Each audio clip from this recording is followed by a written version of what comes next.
선생님들 안녕하세요. 또 한 주간 아이들을 위해서 마음 써주시고 함께 기도해 주셔서 깊은 감사를 드립니다. 이번 3주차의 제목은 신앙 유산소 운동입니다. 주제는 세상 속 크리스찬으로 살기입니다.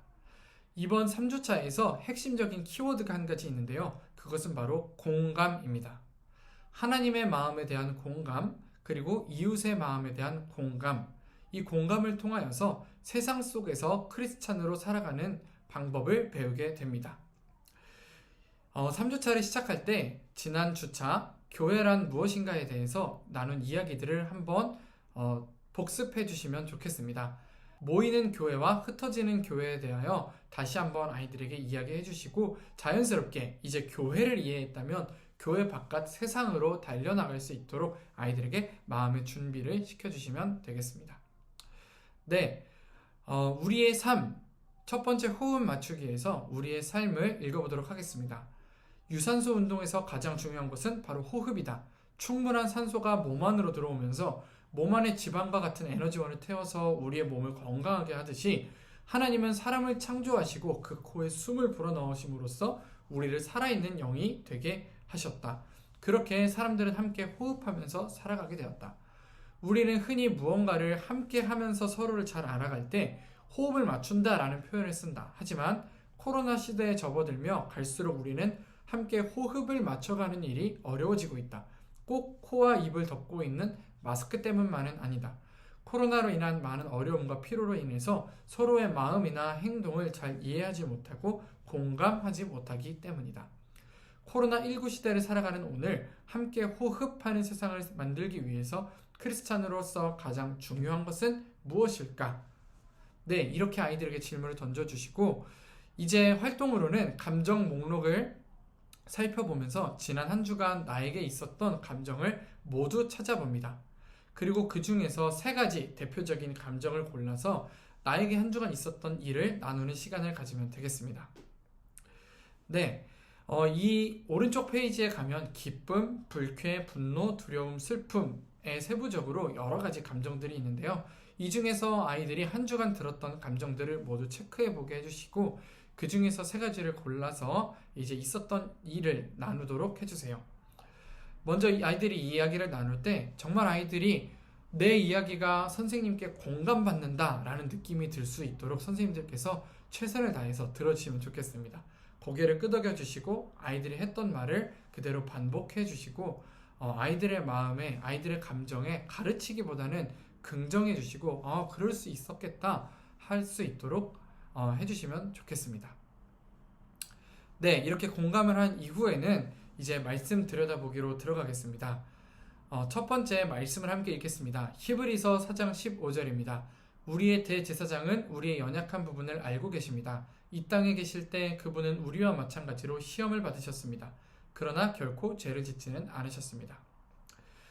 대제사장이라는 어려운 단어가 나왔는데요. 아이들한테 대제사장이 무엇인지 느낌이 어떤지 한번 물어봐 주시고 대답을 들어주세요. 그리고 나서 이제 아이들에게 대제사장에게 설명해 주시면 되겠습니다. 대제사장은 이제 빨간 글씨에 써 있는 것처럼 이스라엘 백성의 직분 중 하나입니다. 다른 백성을 대표해서 하나님께 제사를 지내던 직분인데요. 대제사장의 대표적인 역할 중에 하나가 있습니다. 그것은 바로 1년에 한 번 이스라엘 백성 전체의 죄를 하나님 앞으로 가져가서 대신 용서를 구하는 일입니다.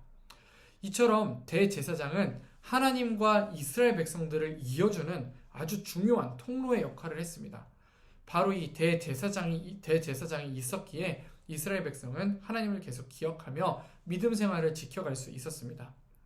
이 본문은 예수님을 믿기로 한 이제 박해를 받고 있는 유대인들에게 당신들을 위한 대제사장이 있다라고 말하고 있습니다.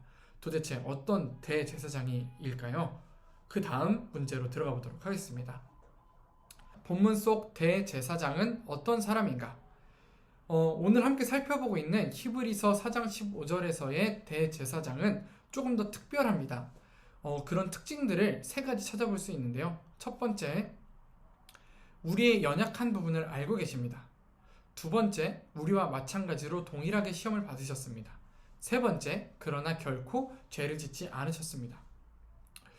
본문 속에서 말하고 있는 이 대제사장은 보통의 대제사장들보다 훨씬 더 특별합니다. 그것은 바로 이스라엘 백성들의 마음을 온전히 이해하고 있기 때문입니다. 어떻게 그럴 수 있었을까요? 그것은 바로 백성들과 똑같은 처지로 함께 살아가면서 동일한 시험을 받았기 때문입니다. 왜 백성들이 이 부분에서 넘어지는지, 왜 믿음이 흔들리는지 모두 이해하고 충분히 공감할 수 있었기 때문입니다. 오늘 본문은 이 대제사장이 성경 이야기로부터 몇천 년이 지난 2021년 오늘 지금 우리에게도 존재하고 있음을 말하고 있습니다. 바로 그분은 누구일까요?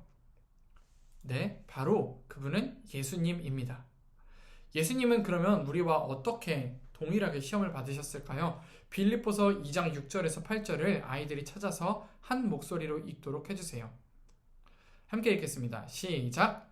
그는 근본 하나님의 본체시나 하나님과 동등됨을 취할 것으로 여기지 아니하시고 오히려 자기를 비워 종의 형체를 가지사 사람들과 같이 되셨고 사람의 모양으로 나타나사 자기를 낮추시고 죽기까지 복종하셨으니 곧 십자가에 죽으심이라. 네, 우리가 믿는 예수님은 사람의 모습으로 이 땅에 오셔서 사람들과 함께 살면서 모든 시험을 받으셨기에 우리를 이해하실 수 있는 분입니다. 예수님은 오늘 제자 훈련을 진행하고 계신 선생님들과 또한 함께하고 있는 아이들의 삶을 이해하시고 모든 어려움을 정확히 공감하시는 분입니다. 세상 속에서 크리스찬으로 산다는 것은 이러한 예수님의 성품을 닮아간다는 것이 바로 오늘의 결론입니다. 세상 속에서 크리스찬으로 사는 방법은 예수님을 닮는 것입니다. 3번 적용 질문에 있는 이야기를 읽어보도록 하겠습니다. 성경 속 많은 구절은 세상에 휩쓸려 가지 않는 굳건한 신앙을 가지라고 말하고 있습니다.